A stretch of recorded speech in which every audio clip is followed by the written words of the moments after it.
الرحیم محمود آپ کی خدمت میں حاضر ہوں۔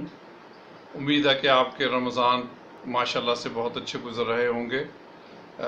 ایک چھوٹی سی بات آپ کی خدمت میں پیش کرنا چاہتا ہوں، اس کا تعلق رمضان سے بھی آپ لے سکتے ہیں۔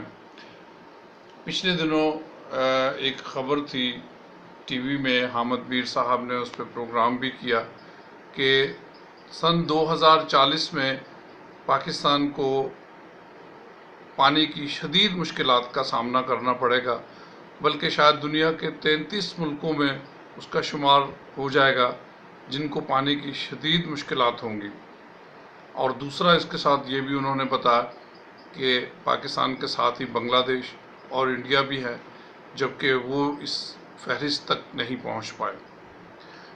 اس میں ایک بات بہت زور سے سامنے آتی ہے کہ ہمارے بہت سے لوگ یہ سوچ رہے ہوں گے اور سوچ رہے ہیں کہ 2040 کو بہت وقت ہے، ابھی 24 سال ہیں۔ تو ابھی 24 سال نہیں ہیں۔ جو ہمارے لوگ میری عمر کے ہیں وہ یہ جانتے ہیں کہ گزشتہ 24 سال کتنی جلدی سے گزر گئے، اور ان کو چاہیے کہ وہ اپنے بچوں کو بتائیں، اور سنتے بھی رہے ہوں گے، اور خاص طور پہ جو 20 سال کے نوجوان ہیں ان کو بھی پتہ چل رہا ہوگا کہ ابھی چند دن پہلے ان کا بچپن گزرا ہے۔ تو ان 24 سال کو بہت زیادہ دور نہ جانا جائے، اس کے لیے کوشش میں چاہتا ہوں وہ شروع کی جائے۔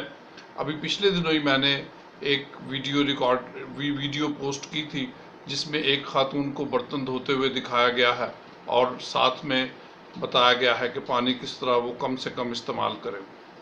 اس ساری کوشش میں سمجھتا ہوں خواتین کا جو کردار ہے وہ بہت زیادہ اہم ہے اور رہے گا، تاکہ جتنا بھی وہ کام کچن سے متعلق، برتن دھونے سے، کپڑے دھونے سے متعلق کرتی ہیں، وہ سوچے، اپنے بڑوں سے رائے لیں، ادھر ادھر دیکھیں، اور وہ اس بات کو سمجھیں کہ پانی کو کس طرح کم سے کم استعمال کیا جا سکتا ہے اور اپنے آنے والی نسلوں کے لیے بچایا جا سکتا ہے۔